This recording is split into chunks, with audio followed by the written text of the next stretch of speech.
మెల్డోవా అనే యూరోపియన్ దేశంలో షాకింగ్ సంఘటన చోటు చేసుకుంది. 62 ఏళ్ల వృద్ధుడిని ఓ వ్యక్తి బ్రతుకుండగానే మట్టిలో పూడ్చిపెట్టారు. 4 రోజుల పాటు భూమిలోనే ఉన్న ఆ వృద్ధుడిని పోలీసులు అనూహ్యంగా బయటికి తీసుకొచ్చి ప్రాణం పోశారు. ఈ షాకింగ్ ఘటన ఈ నెల 13న మెల్డోవాలోని ఉస్టియా అనే గ్రామంలో చోటు చేసుకోగా ఆలస్యంగా వెలుగులోకి వచ్చింది. అసలు ఏం జరిగిందంటే, మెల్డోవాలో 74 ఏళ్ల మహిళ హత్య కేసులో ఊహించని మలుపు చోటు చేసుకుంది. సదరు మహిళ ఇంట్లోనే కిరాతకంగా హత్యకు గురైంది. మహిళ హత్య జరిగినప్పటి నుంచి భర్త ఆచూకీ లభ్యం కాలేదు. దీంతో అనుమానం వచ్చిన పోలీసులు మృతురాలి భర్త కోసం గాలించడం ప్రారంభించారు. దీనిలో భాగంగా పోలీసులు మహిళ ఇంటికి చేరుకోగా ఇంటి నేల కింద నుంచి వస్తున్న మూలుగులు కేకలు విన్నారు. దీంతో వెంటనే వారు అక్కడ తవ్వకాలు చేపట్టారు. అలా తవ్వుతుంటే నేల కింద ఉన్న తాత్కాలిక నేలమాళిగ వారికి కనిపించింది.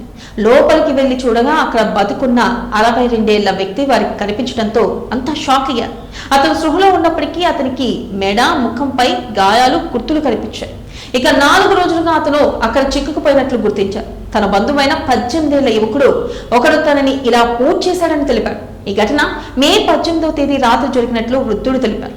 ఆ రోజు రాత్రి వృద్ధుడు, యువకుడు కలిసి మద్యం సేవించారు. అయితే వారి మధ్య గొడవ జరగడంతో యువకుడు వృద్ధుడిపై కత్తితో దాడి చేశాడు.